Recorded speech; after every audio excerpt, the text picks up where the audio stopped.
Here you can see, do you know horsepower is a unit of measuring power, the rate at which work is done by an engine. We know now friends, it's a horse and he is pulling this engine or this cart. The horsepower is a unit, it is in science also. Horsepower we measure, we write it like HP, right? 3 HP, 4 HP, 5 HP, right? This is the unit to measure the power of the machine which it works done by the engine. Suppose it is of 1 HP machine, means it has 746 watt, right? So HP or horsepower is a unit to measure the rate at which work is done by the engine. Now, in this period, apart from agriculture and animal husbandry, several other occupations had also flourished. Artisans and peoples practicing various occupations were an important part of their social life. And in the Vedic period, we have learned about the agriculture, we have learned about other animal husbandry. Not only these, several other occupations had also flourished or had also done by the Vedic people. The artisans or the artists and people practicing various occupations, an important part of, and they were doing some other occupations also. It was also the main part of the social system. They formed independent organizations known as the Shrenis or guilds, right? Now we know we have also some organizations, institutions.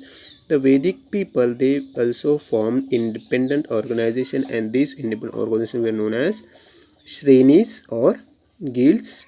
The head of the guild was known as Shreshti. Independent organization known as Shrenis or guilds, and the head of these guild or Shreni was known as Shreshti. However, slowly the status of skilled artisans became secondary.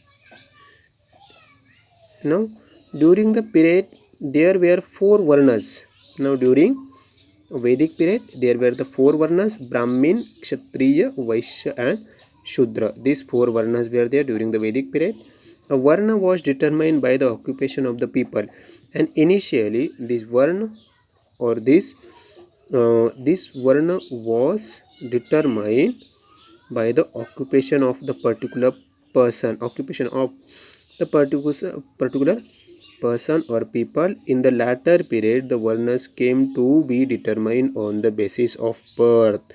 So here we have to learn about the varna, that initially the varnas were determined only on their occupation, but later on the varnas came to be determined on the basis of birth. Like four varnas were there. Brahmin means to utter the mantras or to chant the mantras, and they know the Sanskrit language. Kshatriyas, they have to fight only. These Vaishyas, they were doing the farming, and Shudras, they were just only helping to these three Varna people. So it was the system, but initially it was depend on the occupation. Later on it became determined on the basis of birth. This gave the rise of caste. Now we know we have the different caste, many castes are there, and what was the birthplace of this caste, or the gave the rise of this caste from these varnas. The caste system led to inequality in the society, and this caste system that create a difference, that create the difference and inequality among the society. During the Vedic period, certain nations about leading an ideal life had become well established.